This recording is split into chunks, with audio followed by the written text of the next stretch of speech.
So not where I would typically record. Yo, it's about to go down. Then that's because I'm not in town, I'm in Bahrain. I swear this iPhone videos keeps getting better and better. Y'all have a two-tone Submariner? At the Jewelry Arabia 2022. Why not, bro? Why give the people what they want, man? The last Gerald Charles I've picked was actually green on rose gold, and oddly enough, it had a vanilla scent to it. Our straps, they have this kind of scent. Yeah. It's quite unique and distinctive, yes. Yes, indeed.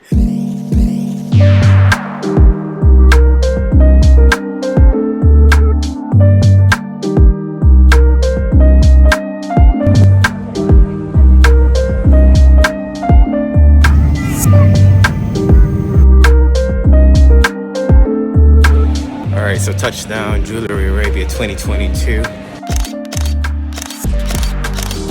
If you missed my previous video from last year, this is why this event was special. This is a show where the interaction between sort of buyers and sellers. So this is what's different. All of these pieces that were available on display, you can actually buy them. It's not just limited to the context of buying from an aftermarket dealer.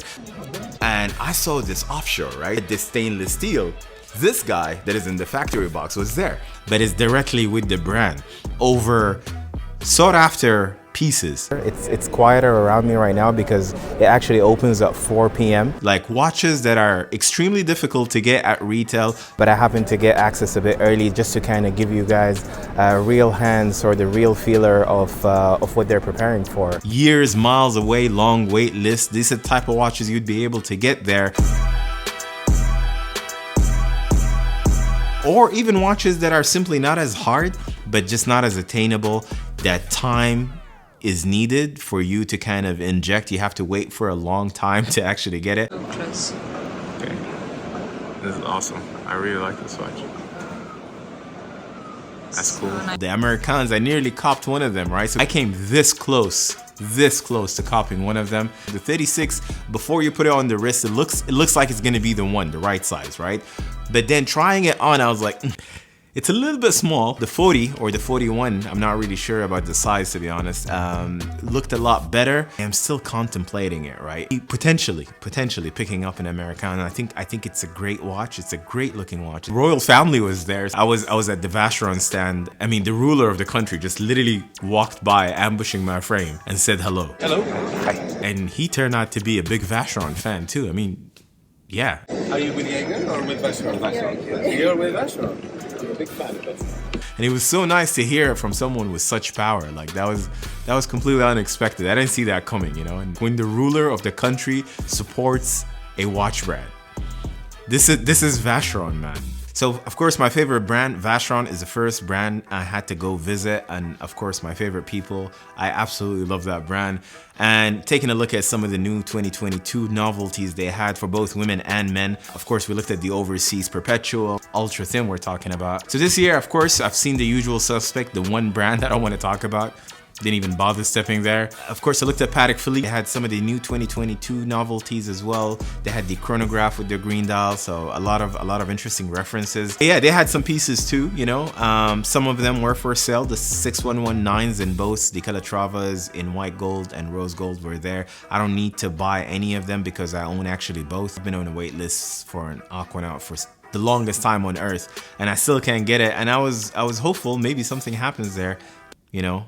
I'm not sure, maybe something will happen. This is the show where you could potentially, I don't know about the world, but the one show in the Middle East for sure, where you could potentially rock up to any of these brands and get watches that you wouldn't typically have access to right away without a wait list at the boutique, right? This year, right? So the thought was that I was going to exhibit, get a small space, and get you guys to meet, bring you guys closer, and maybe an opportunity for us to meet face to face. Or do we save it for next year? So many changes happened during the year, and let me tell you something, next year I'm definitely exhibiting. I had a quick opportunity to go through basically who's showcasing what and what is being done. I've got an opportunity as well to see some new brands that I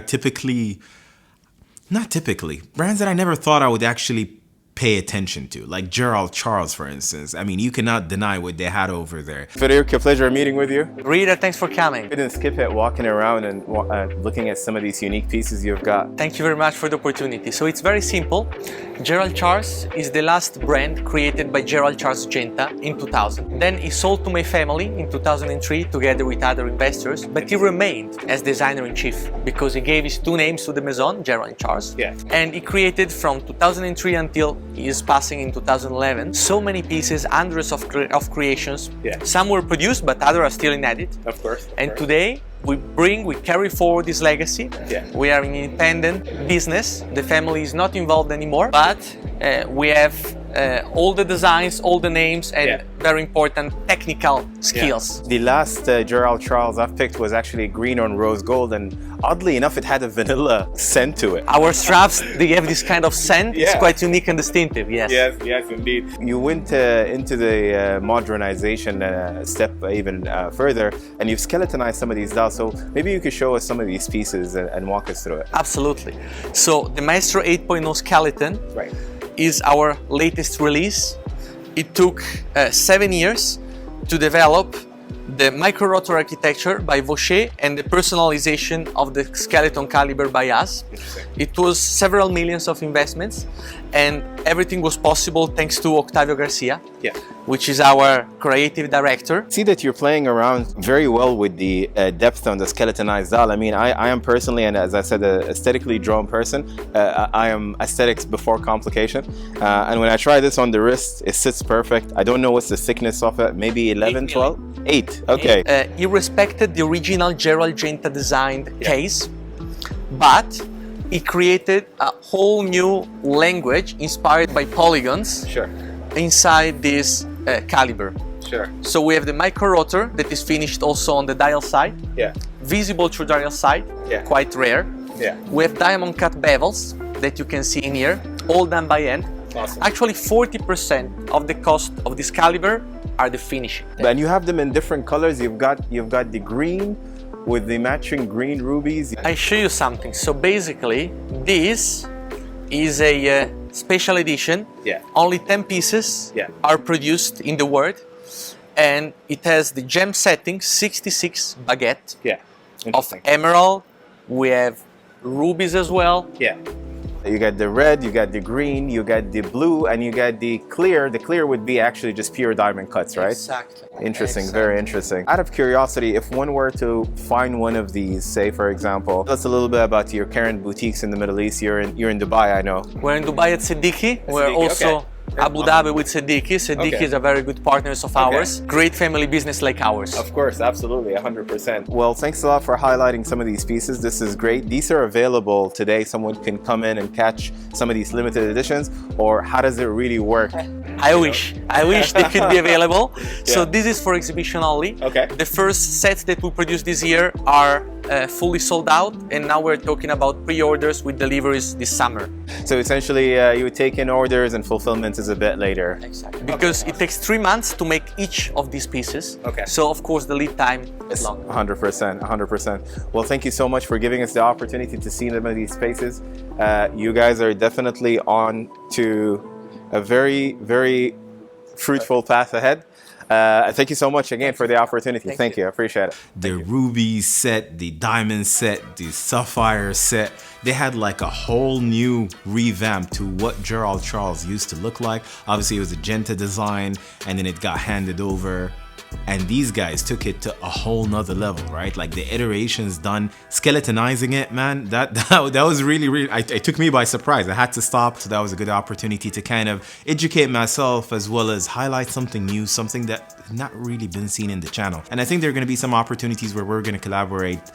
Once I'm back in Dubai, I'll keep you guys posted. But it was a very interesting interview. It was a very interesting opportunity to get to see some of the pieces that they had there. These are all very, very, very limited watches, and they were just right in front of us, right? JJ, of course, with no shadow of a doubt, JLC. I'm new to it, but you know what? You can't deny how much I love that Polaris. I nearly copped the black dial as well. So you guys know I own the green Polaris, and I absolutely love it. But this black guy, okay, so it's simply just black strap, black dial. Same exact watch, but honestly, man, just take a look at this guy. It's identical to the green dial Polaris that I own. I know the black is not hard to get. They're usually discounted too. I mean, that's no longer the case, but they used to be up until last year, right? Of course, this is the new upgraded movement. Of course, this is a mimic. This is the exact same watch as the green Polaris that I have. The green is nice. The green is limited. The green is boutique edition. The green is not something you're gonna be able to match with everything. It is a nice daily though. The black, on the other hand, of course, because it's got that black dial, black rubber strap, no lavish, crazy, outlandish sort of contrast. It's a true daily watch because you could just match it with anything, right? And it's not an Aquanaut price. It is not as hyped. It is easily accessible. I mean, I see where the trends are going and the whole rubber strap situation, but something tells me, and I'm not really sure, I can't justify this, right? Something tells me that this Polaris, this range is not gonna be available for the longest time. Not in this configuration. I don't know why I get that. Simple Polaris DNA, you know, basic watch. The straps, I gotta tell you from my experience with the green one, these are very, very comfortable straps. I absolutely love them. What else? I had an opportunity to look at Zenith, to look at Corum. Corum Labs were there as well. You either like it or you don't. I think the Tenue shape is great. It's not a Richard Mille. You would probably be buying it because you would want a Richard Mille. I mean, that's the only rationale. Although Corum is a very historical brand, right? So their roots go back 4 times as Richard's Mille age, if not more even. If you want to talk about live transactions of brand new watches that you can potentially buy, right? So we're not even talking about aftermarket dealers shows. There were some aftermarket dealers there, but if you want to buy directly from brands, it'll be interesting to give this show a try. I mean, if you live in the Middle East, this is the show to visit. If you don't live in the Middle East and you're after, say, a watch that you cannot get from your brand because of the wait time or the demand or all these prerequisites that's to do with how much you've spent with us, this is the one show where you can potentially have your 0.1% chance of buying it directly from the authorized dealer or the brand without any middlemen and without paying any premium. This is the show. I mean, it happened to me this time around last year. I picked up that Offshore. It can happen to you with any of these brands. I got a flight to catch to Dubai. That was it. That was a zap for this one. Look out for my next video as well. Don't forget to subscribe, turn on the notification bell, and I'll catch you guys on the next one. Take care. So around me is Patek Philippe, Omega, Hublot, Gerald Charles as well came out with some cool skeletonized dials. Omega as well, of course, has some of these limited pieces like the caliber 321. The Snoopy as well is another one that was actually out there if you wanted to buy it. Oh, good. Are the Zenith novelties here or not yet? Yes, they are. Oh, really? But most importantly is that this is the one show in the Middle East today that where you can come in, visit, and you can pick up watches that you're interested in without really having to go through that wait list. Of course, it's a first come, first served basis, so nothing is guaranteed, but that spice is what adds a little bit of flavor, what entices you basically to want to be here.